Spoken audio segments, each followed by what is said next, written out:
अस्सलाम वालेकुम, welcome back to my YouTube channel. उम्मीद करती हूँ कि आप सब लोग खैरियत से होंगे।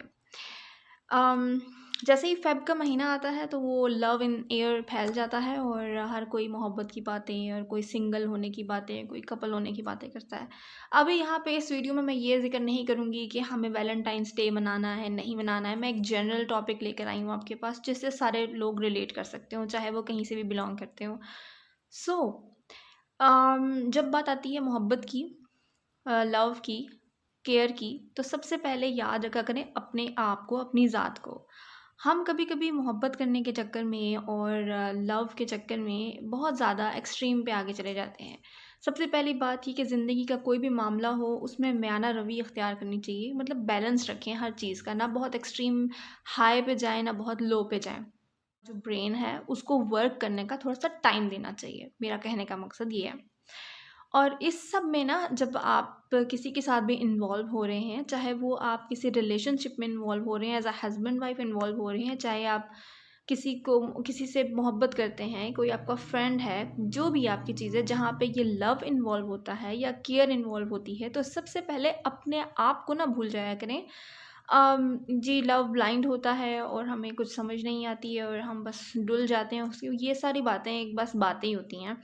आपको चाहिए कि अपना सबसे ज़्यादा जिससे मोहब्बत करने का आपको मतलब फ़र्ज़ है ना, वो अपनी ज़ात है। अगर आप खुद से मोहब्बत नहीं करते और सेल्फ़लेस होके किसी और के पीछे पड़ते हैं, तो याद रखिए कि उसको आपकी कभी कदर नहीं होगी।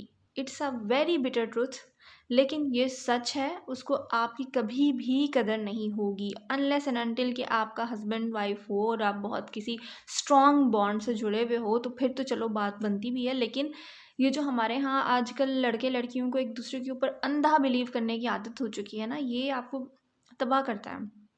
सो प्लीज़ सबसे पहले खुद से मोहब्बत करना सीखें और अपनी वैल्यू ज़रूर जानें कि आप खुद क्या हैं, आपको क्या पसंद है, आपको क्या नापसंद है, कौन-से ऐसे पॉइंट्स हैं जो बिल्कुल भी आप कॉम्प्रोमाइज़ नहीं कर सकते हैं, जो बिल्कुल भी आपसे बर्दाश्त नहीं हो सकते हैं, कौन-से ऐसे पॉइंट्स हैं जो आप कॉम्प्रोमाइज़ करके चल सकते हैं। सो अपनी जो लाइफ़ है, उसके जो डिसीज़न्स हैं, उन्हें बहुत सोच समझ के लिया करें।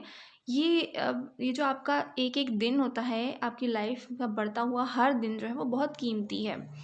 और जो नौजवान नस्ल है, जो भी अभी-अभी इन चीज़ों के को देख रही है, एक्सप्लोर कर रही है लोगों को, तो उसके लिए तो बहुत ज़रूरी है कि अपना कभी भी टाइम वेस्ट ना करें किसी गलत इंसान के ऊपर। आपका जो ये गलत डिसीज़न होता है ना, ये सबसे ज़्यादा टाइम वेस्ट करता है, क्योंकि एक तो आप उसके ऊपर उसके साथ टाइम जो गुज़ार रहे हैं, उस टाइम पे आप अपना टाइम गलत इन्वेस्ट कर रहे हैं। और दूसरा ये कि जब आप किसी धोखे से गुज़रेंगे, किसी गलत इंप्रेशन से गुज़रेंगे, तो आपका और मज़ीद टाइम वेस्ट होगा। तो अपना टाइम कभी भी किसी इंसान के ऊपर वेस्ट ना करें, और अगर हो चुका है वेस्ट, तो उसके पास्ट के ऊपर अपना टाइम कभी भी वेस्ट ना करें।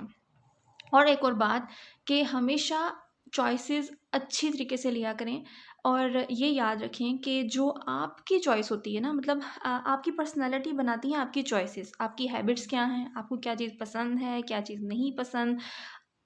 आप देखें, फॉर एग्ज़ाम्पल, आप किस टाइप का म्यूज़िक सुनते हैं, आप किस टाइप का खाना खाते हैं, आप किस टाइम उठते हैं, किस टाइम नहीं उठते हैं, आपका क्या एक रूटीन है, आपकी क्या चॉइसेस हैं, क्या कलर आपको पसंद है। ये सारी चीज़ें मिल के आपकी एक पर्सनैलिटी बना रहे होते हैं। कभी-कभार हम क्या करते हैं कि किसी और शख्स के लिए अपनी पर्सनैलिटी को बिल्कुल इग्नोर कर देते हैं। आपको क्या पसंद है, आपको क्या, मतलब आप अपनी चॉइसेस, अपनी वैल्यूज़, अपनी हर चीज़ जो है वो दूसरों के ऊपर दाँव पे लगा देते हैं। उससे क्या होता है कि आप एक एक गलत इंसान के साथ चल रहे हैं उसके टर्म्स पे। अब क्या होगा कि वक़्त के साथ-साथ आपको एहसास होगा कि ये तो मैं गलत हूँ, ये मैं हूँ ही नहीं, यहाँ पे मैं इस तरह का मैं बिहेव कर रहा हूँ जो मेरी नेचर ही नहीं है। तो आप आवाज़ार हो जाएँगे उस चीज़ से। आप खुद को भी तकलीफ़ में दे डाल रहे हैं और दूसरे को भी डाल रहे हैं। इसलिए भी शायद आपका ये जो रिलेशन है ये बहुत ज़्यादा देर तक कायम नहीं रहेगा। और अगर वो रिलेशन आपने शादी में कन्वर्ट कर लिया, तो फिर ज़ाहिर-सी बात है कि आपको ज़्यादा डिफ़िकल्टीज़ होंगी। इसलिए हमेशा चॉइसेस बहुत वाइज़ली लिया। इसी तरीके से जो लड़कियां हैं, वो समटाइम्स क्या होता है कि किसी इंसान की मोहब्बत में पड़ जाती हैं या उसके साथ ज़िंदगी गुजारने के चक्करों में अपने आप को चेंज कर लेती हैं। फॉर एग्ज़ाम्पल, एक बंदी है जो हिजाब करती है या मॉडेस्ट सी ड्रेसिंग करती है, ट्रेडिशनल ड्रेसिंग करती है। लोग उससे, कोई अगला उससे ये डिमांड कर रहा है कि जी तुम फ़ैशन करो, तुम अपना वेट कम करो, please lose your weight and please बाल खुले छोड़ा करो एंड स्ट्रिकिंग करवा लो और ये करवा लो, वो करवा लो, पार्टी कर लो। तो ये वाली जो चीज़ें हैं ना, ये आप अडॉप्ट नहीं कर सकती हैं। लेकिन समटाइम्स लड़कियां किसी की मोहब्बत में पड़ के या किसी से इतना ज़्यादा अट्रैक्टेड हो चुकी होती हैं या उनके साथ इतनी उनकी बॉन्डिंग क्रिएट हो गई होती है कि वो उसके लिए हर वो काम करती हैं जो वो नहीं भी करना चाह रही होती।